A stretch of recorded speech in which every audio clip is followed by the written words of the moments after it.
From the basement of La Penta, this is WICR. Hello, everyone. Welcome back to the Sportsville. I'm your host with the most, Jersey Joe, and we are back once again on another very frigidly cold Friday. And let's hope that the fire that Russell Westbrook has been playing with will soon make it a little bit warmer for all of us. But we have certainly enjoyed this run that he has been on. He has just been fantastic. And look, that's the way this guy plays. He plays like every single second of the game is on the line with a fire that is just really fun to see. Now, it's a lot more fun when Kevin Durant's not there because I do think sometimes when Durant and Westbrook are in the game, Westbrook does take some shots away from Durant. But for the most part, I do think that the two of them together, if it wasn't for the two of them, this OKC team would go nowhere. And once again, we see in the game last night, the Thunder are in pretty good control of this game for a big part, but the Bulls with a very good run in the second quarter, outscoring them 30-20, and then in the fourth quarter, the Bulls were just terrific. I mean, one of their best fourth quarter performances I've seen all year, and they scored 36 points in that fourth quarter. But Russell Westbrook, again, 43 points, 8 rebounds, 7 assists, and 2 steals. Just another monster performance from him.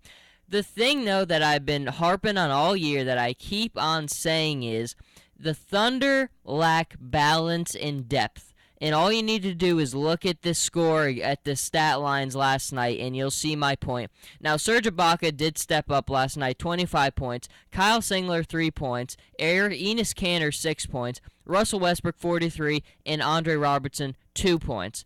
Then you go to the bench. The higher scorer off the bench, 10 points, DJ Augustine. I mean, Mitch McGary, nothing. Nick Collison, 2. Perry Jones, nothing. Dion Waiters, 6. And then Anthony Morrow, 8. The Thunder, the biggest thing that concerns me is you look at these numbers and they just don't get enough balance. There's not enough depth on this team now. When Durant is there, of course it changes everything. But I think for the most part, you need depth to win an NBA title. And I just think the Thunder lack it. They're going to be continuing to just claw and try to desperately hold on to that 8th spot, battling out the Pelicans and the Suns, keeping them, fending them off, because if it wasn't for Westbrook and Durant, I don't know where this team would be. I mean, Ibaka has been hit and miss for me. He came out right away last night and played really well, which sometimes I think that's the thing is he struggles to get going, and he got out right off to a great start last night. But I worry about the Thunder a lot with that balance, with that depth. That was certainly on full display last night. And then you go over to the Bulls side, and I mean, look, they're just riddled with injuries. Their two most important players right now, Jimmy Butler and Derrick Rose, are kind of out with the injuries, and that's significantly going to hurt them. But you just saw last night, if those guys too were healthy, why Chicago would be so scary, because when Mike Dunleavy is back, it really changes everything for them, because it just opens up their spacing so much more. It creates so much more of matchup problems for them, and it gives them that deadly three-point shot, which they don't really have as much of a threat when he's not in that lineup. Last night, he had a phenomenal game, 21 points. But the overall thing you saw from them last night, though, was they got the overall good support from everyone, and it was a balanced victory. And I think that's the thing that you want to see. If you're a team and you're legitimately trying to win an NBA title right now, you've got to have balance. And one thing that Chicago certainly showed is they do have balance. Now, of course, with Derrick Rose and Jimmy Butler out, they can't win the title. It's just not possible without those two guys. They're their two most important X factors on offense and especially on defense, especially with Jimmy Butler with how good he is. But last night, Pau Gasol, 21 points. Mike Dunleavy, 21 points. The other three starters, nothing outstanding. But then off the bench, Nikola Mirotic, he's been outstanding. He had an incredible game in the fourth quarter. Of course, Ewan Moore, he hit the game-winning shot with 19. So it was a balanced victory, and I think that's what you wanted to see from them, is that balance, and it was certainly there. And their defense hasn't been what it once was, but they definitely have gone more to an offensive-oriented game plan, And certainly if they had Derrick Rose and Jimmy Butler right now, it would just show you how good they could be, because I do feel like they have that balance. You have Nikola Mirotic coming off the bench, who's been a terrific player. Pau Gasol's had a terrific year. Mike Dunleavy being back changes everything, and it's just a shame for Chicago, because it really would be a lot of fun to see how they could rival Cleveland with how well they've played, in Atlanta with how good they've been in control of everything. But right now, it's just still the same story for Chicago. They have the energy. They really do. I mean, I think guys like Noah really set the tempo for the energy.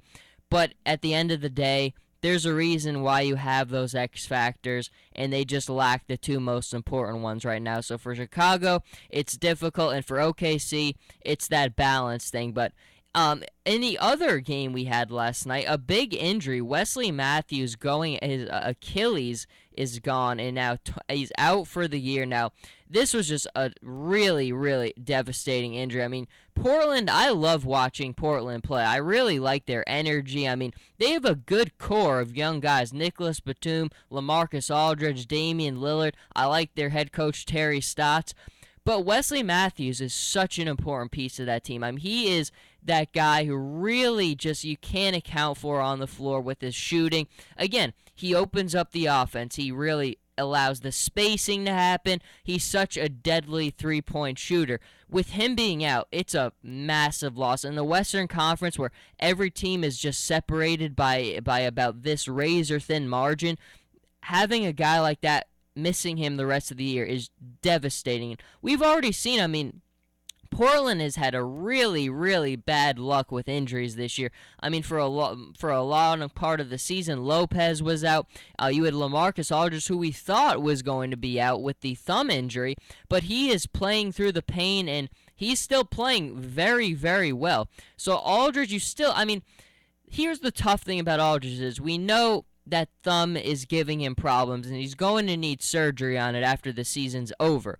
But from what I've watched, and I follow the stats from him every single day, it's not affecting his play. He's playing incredibly well, LaMarcus Aldridge. I mean, it'd be one thing if you could really see noticeable difference in his play, that he just wasn't the same player. But I haven't seen it affect his range or his defense or his ability to get rebounds. He still looks like the same LaMarcus Aldridge, putting up the same type of numbers in production we're used to.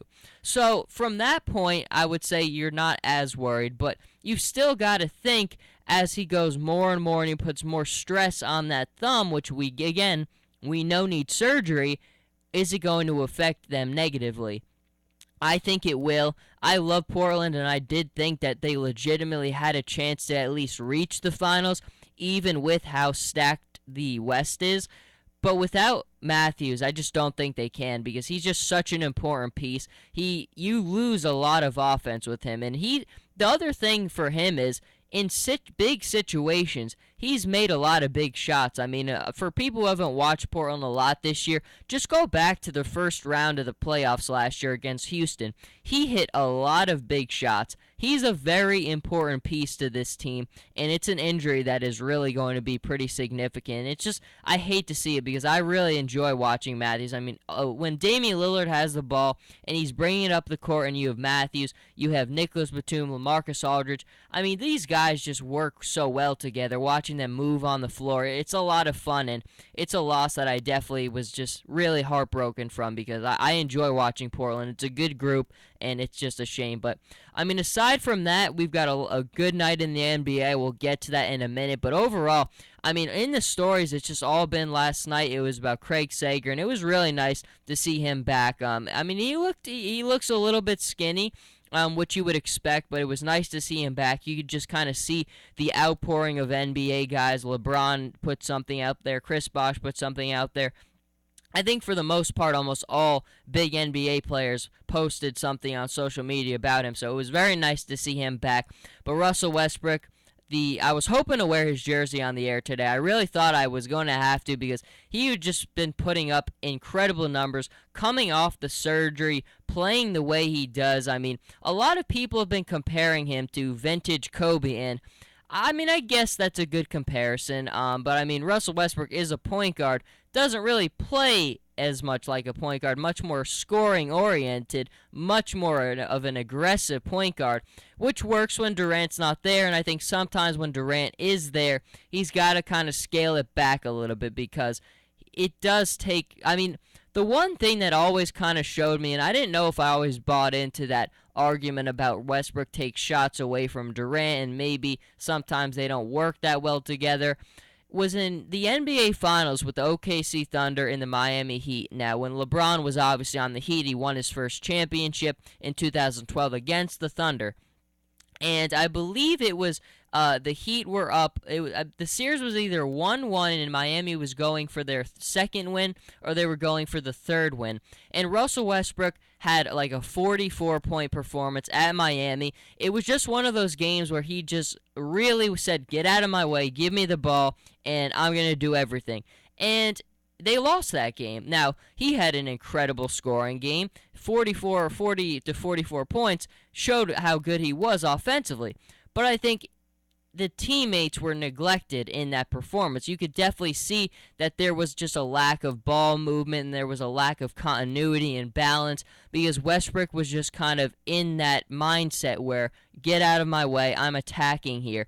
And that was the game in a big spot of obviously the NBA Finals. You can't get much bigger, where I really started to think, I don't know about this. I don't know if this style is going to work. You certainly saw the result when they lost to the Heat, and I think it was a performance where the Heat were pretty much in full control because they really, I mean, the game plan was simple.